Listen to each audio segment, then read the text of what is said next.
అదే RTV app వార్తల్ని క్షణాల్లో చదివే అవకాశం ఉంటుంది. ఒక న్యూస్ పేపర్, ఒక టెలివిజన్ ఛానల్ మీ చేతుల్లో ఎప్పుడూ ఉంటాయి. తెలుగుదేశం పార్టీ రాష్ట్ర అధికార ప్రతినిధి ఆనవ వెంకటరమణారెడ్డి ప్రస్తుతం మనతో ఉన్నారు. రాష్ట్రంలో విజయసాయిరెడ్డి మీద జరుగుతున్న దుమారం మీద ఆయన మాట్లాడేందుకు మనతో ఉన్నారు. ఎంతో మాట్లాడు. చెప్పండి, అసలు విజయసాయిరెడ్డి మీద ఒక వైరల్ అవుతుంది వీడియోస్ ఎక్కడ చూసినా. అసలు ఏం జరిగిందంట? ఎక్కడంటే ఆడ గోకితే వైరల్ అవుద్ది కదా, కాకుండా ఉంటుందా? వద్దురా నాయన గోకొద్దంటే ఎండు గోకుతాడు. 10 దగ్గరలో గోకితే ఎవరో ఒకరు బయటకు వస్తుండా. ఇప్పుడు ఈ గోకాడు బయటకు వచ్చింది, ఇంకా వైరల్ కాకుండా ఎట్టుంటుంది? మసాలా ఉంది, మిడ్ నైట్ మసాలాలు, ఇవన్నీ ఏం చేస్తాం? ఒకటి ఆయన వాళ్ళ అంటే ప్రశాంతి ఆమె చెప్పడం ఏంటంటే, నాకు 2013లో మ్యారేజ్ అయింది, తర్వాత విడిపోయాము, వేరే వ్యక్తితో మ్యారేజ్ అయింది, అతనికి పుట్టిన ఈ సంతానమే కావాలని దీన్ని రాజకీయం చేస్తున్నారని అంటారు. దాన్ని మీరేమంటారు? ఇప్పుడు ఏ వ్యక్తి పేరు చెప్పిందో ఆ వ్యక్తి నాకు సంబంధం లేదు అంటున్నాడు. మరి ఎవరు ఇది? ఆ విజయసాయిరెడ్డి పేరు ఈయన చెప్తున్నాడు. ఏముంది, సింపుల్గా డిఎన్ఏ టెస్ట్ చేస్తే అయిపోయింది కదా, 5 minutes జాబ్. దీనికి ఇంత మిస్టరీ, ఇంత వైరల్ కావాల్సిన అవసరం ఏముంది? ఇప్పుడు సుదర్శన్ రెడ్డి అనే వ్యక్తి పేరు ఆమె చెప్పింది. ఆయన ఏమంటున్నాడు? నేను డిఎన్ఏ టెస్ట్కి రెడీ అంటున్నాడు. Vijayasai Reddy can do the same thing. పెద్ద విషయం ఏముంది? అంటే తప్పు చేస్తేనే కదా, భయపెడితేనే కదా రారు డిఎన్ఏ టెస్ట్కి. డిఎన్ఏ టెస్ట్కి ఇచ్చి దానికి ఆయన స్పీకర్ దగ్గరికి పోయి ఆయన స్పీకర్కి ప్రివిలేజ్డ్ మోషన్ ఎందుకు? ఇవన్నీ టైం వేస్ట్ ఎందుకు? పార్లమెంట్ ఏదో పోతే కొంచెం యూస్ఫుల్ థింగ్స్ డిస్కస్ చేయొచ్చు కదా, ఈ పిచ్చి ప్రివిలేజ్ మోషన్ల కన్నా. కరెక్టే కదా? పార్లమెంట్ అనేది is there to discuss other things, not the private lives of MPs. So DNA టెస్ట్కి ఒప్పుకుంటే అయిపోయింది, దానికి పెద్ద విషయం ఏముంది? అంటే కేవలం రాజకీయం చేస్తున్నాడు, నాకు అసలు సంబంధం లేదు, వాళ్ళ ముఖాలు కూడా నేను చూడలేదనేది ఆయన చెప్తున్నాడు.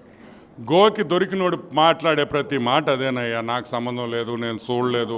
నేను అడిగా ఒక క్వశ్చను, కొలంబియాకి ఆయన అడుగుతున్నాడు మదన్ మోహన్, కొలంబియాకి వెళ్ళాడు, ఎవరితో వెళ్ళాడో చెప్పమను, ప్రూఫ్ చూపిమను. నేను అడగటంలా. These are not my allegations, these are allegations made by the father of by the actual husband. So I'm no way connected. I'm only asking what he is I'm only reiterating what he is asked. అదేవిధంగా అంటే విజయసాయిరెడ్డి వాళ్ళ ఇంటికి పోయినట్టు, ఒక కార్యక్రమాల్లో కూడా పాల్గొన్నట్టు కొన్ని videos, photos కూడా ఉన్నాయి. ప్రోటోకాల్ వచ్చినప్పుడు అప్పుడు పోలీస్ కార్లు వచ్చాయి కదా, కొన్ని ఆధారాలు కూడా ఉన్నాయంట. మీ దగ్గర ఏమైనా ఉన్నాయా అంటే మీ పార్టీ తరఫున?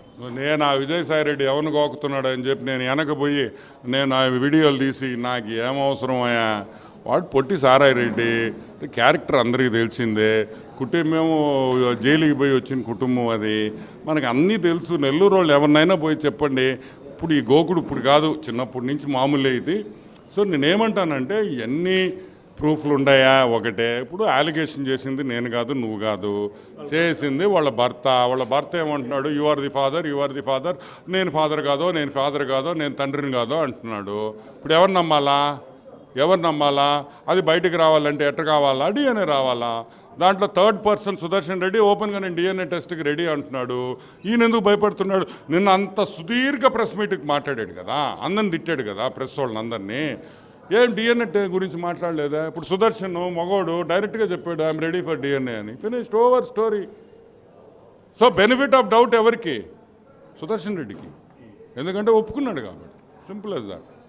అంటే ఆయన నెల్లూరు వాసి కాబట్టి ఆయన గురించి మీకు ఏమైనా తెలుసా? అంటే ఆయన బిహేవింగ్, ఆయన చాలా బాగా డీసెంట్గా మాట్లాడతాడు. అంటే మామూలుగా ఇప్పుడు జగన్ కూడా మనమంతా జగన్ గారు అంటాం, ఏరా జగన్ అంటాడు. అంటే వాళ్ళ భాష అంతే. అది వాళ్ళంతా వరే గిరే తురే అనుకుంటుంటారు. ప్రసన్న కూడా వరే గిరే అన్నాడు కదా, ఆయన ఏమి ఏరా అన్నాడు. వాళ్ళ భాష అంతే. అలాగే అంటే నా మీద తప్పుడు ఒకటి ఇంకోటి కూడా గుర్తుపెట్టుకోండి, చార్టర్డ్ అకౌంటెంట్గా Chennai ICFI Indian institute of chartered accountancy ఉంది, వాళ్ళే వీడు పనికిరాడు, ఈయన్ని తొలగించండి చార్టర్డ్ అకౌంటెంట్గా అంటే ఆయన నిరంజన్ రెడ్డిని పట్టుకొని హైకోర్టులో పోయి స్టే ఆర్డర్ తెచ్చుకున్న వ్యక్తి. వాళ్ళే చెన్నై వాళ్ళు. ఇప్పుడు మామూలుగా మాకు అరవాళ్ళు ఏంటంటే వాళ్ళు భలే గట్టిగా ఉంటారని వాళ్ళే భయపడ్డారు ఈయన చూసి. మనమెంత అరమోళ్లే ఇతను చూసి భయపడ్డారు టమిలియన్స్. వీడు మామూలు లోడు కాదురా, మనకి చెడ్డ పేరు తెస్తున్నాడని అర్థమయ్యే వాడిని తరం కొట్టాలని చూశారు. ఇంకా వాడి పూజకి పనికిరాని పువ్వు వదిలే, వేస్ట్ అయిపోయింది సినిమా. డిమాండ్ చేస్తున్నారా అంటే బెయిల్ రద్దు చేయమని? చేయాలి కదా. ఇప్పుడు నరికేస్తా, చంపేస్తా, అంతు చూస్తా, తొక్కేస్తా, బొక్కలో చేస్తానని ప్రెస్ వాళ్ళని అందరినీ, మీడియా ఛానల్ హౌజెస్ ఓనర్స్ని అందరిని నువ్వు అంటుంటే is it not bail violation of the bail condition? ఇప్పుడు బెయిల్కు కండిషనల్ బెయిల్లో వచ్చినప్పుడు దానికి కొన్ని మార్గదర్శకాలు ఉంటాయి. 1, 2, 3, 4 ఇది చేయకూడదు, ఇది చేయకూడదు, ఎవరిని బెదిరించకూడదు, అవన్నీ. నువ్వు డైరెక్ట్గా బెదిరిస్తున్నప్పుడు వయలేషన్ ఆఫ్ ద బెయిలే కదా అది. సో 100% క్యాన్సిల్ చేయాలి బెయిల్. అది సిబిఐ చేయాలి, ఎందుకంటే సిబిఐ ఫైల్ చేసిన కేసెస్ కాబట్టి.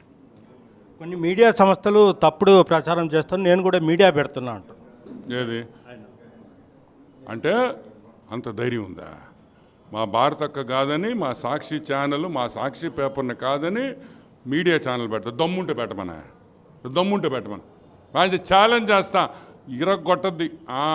అమ్మో మా సాక్షి కాదని ఈ మీడియా పెట్టుకుంటే ఏమనుకున్నాడా? ఇంకొకటి కూడా చెప్తున్నా, ఇది వైసీపీ కుట్రా అని ఆయనే అంటున్నాడు, నేనల్లా. మా పార్టీ వాళ్ళు కూడా దీంట్లో ఇన్వాల్వ్ అయి ఉన్నారని ప్రెస్ మీట్లో చెప్పాడంటే వైసీపీలో ఈడు బిహేవియర్ నచ్చక ఈడొక యదవని డిసైడ్ అయ్యి వాళ్ళే వీడి మీద కంప్లైంట్ ఇచ్చి ఈ డ్రామా ఇదంతా నడిపిస్తున్నారనేది మా వాదన.